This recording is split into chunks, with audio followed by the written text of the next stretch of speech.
One यात्रा।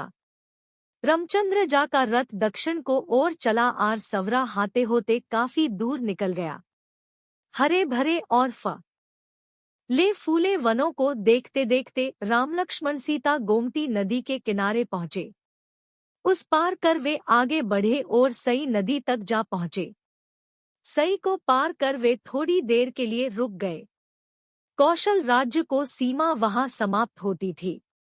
राम ने मुड़कर जन्मभूमि की ओर देखा, आंखों में आंसू भर वे सुमन से बोले ता न जाने वह दिन कब आएगा जब मैं अपन माता पिता से फिर मिलूंगा और सरयू के पवित्र तट पर घूमूंगा।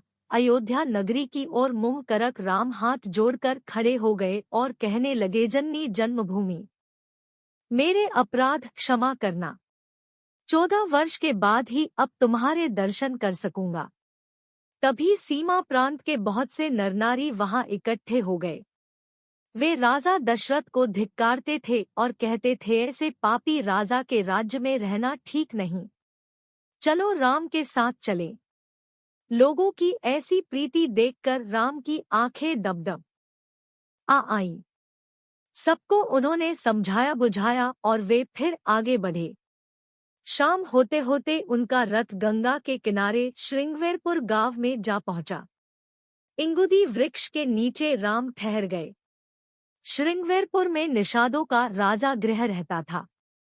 राम के आने की खबर पाकर वह स्वागत के लिए आया वर्टिकलबार। उसके साथ अनेक बंधुबांध वह और सेवक भी थे। गो को आते देख राम उठे और उससे गले मिले। गो ने कहा, मेरा सौभाग्य है कि आप यहाँ आए। श्रृंगवेरपुर को भी अपना ही घर समझे और सुखपूर्वक रहें। श्रीराम ने जब अपने वनवास की बात बताई तो उसको बहुत दोहक हुआ। उसने अपना राज्य राम के चरणों में अर्पित कर प्रार्थना की का इस श्रृंगवेरपुर पर ही राज्य करें। श्रीराम ने निषादराज के प्रति कृतज्ञता प्रकट की। वे अपने व्रत पर दृढ़ रहे। उस दिन भी उन्होंने केवल जल पिया और वे तृणशैया पर ही सोए। लक्ष्मण पहरे पर बैठ गए। गृह और सुमंत भी लक्ष्मण के पास ही बैठ गए।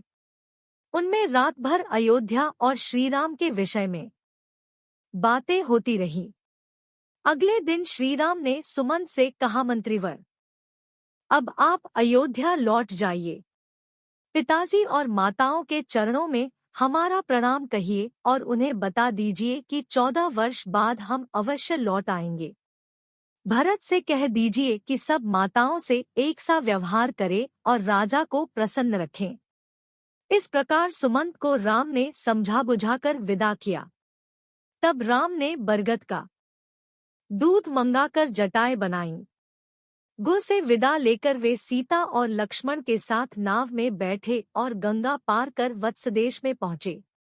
आगे भागे लक्ष्मण, बीच में सीता और सबके पीछे राम। इस क्रम में वह दुर्गम मार्गों पर चलते हुए आगे बढ़े।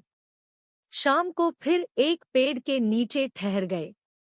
सब लोगों ने कंदमूल फल खाए। वर्टिकलबार तब राम ने लक्ष्मण से कहा, राज्य की मुझे कोई चिंता नहीं है। वर्टिकलबार, मुझे माता की चिंता है। उनको मुझसे दोहक ही मिला। मैं कोई और सेवा न कर सका। लक्ष्मण, तुम सबेरा होते ही अयोध्या लौट जाओ और माता कौशल्या और माता सुमित्रा की देखभाल करो। लक्ष्मण ने बड़ी देर तक राम को समझा बुझाकर ढांस बंधाया। सीताराम के सो जाने पर लक्ष्मण पहरे पर बैठ गए। अगले दिन वे फिर चले और गंगायमुना के संगम पर महर्षि भरद्वाज के आश्रम में पहुंचे। भरद्वाज ने उनको आदरपूर्वक ठहराया। अगले दिन भरद्वाज से विदा लेकर राम, लक्ष्मण और सीता आगे बढ़े। यमुना नदी पार कर 2 दिन की यात्रा के बाद वे चित्रकूट जा पहुंचे। चित्रकूट के हरे भरे पर्वत राम को बड़े अच्छे लगे। उन्होंने लक्ष्मण से कहा, अब हम यहीं कुछ दिन तक निवास करें। लक्ष्मण ने मंदाकिनी नदी के किनारे एक सुंदर पर्णकुटी बना दी। राम, लक्ष्मण और सीता वहां रहने लगे।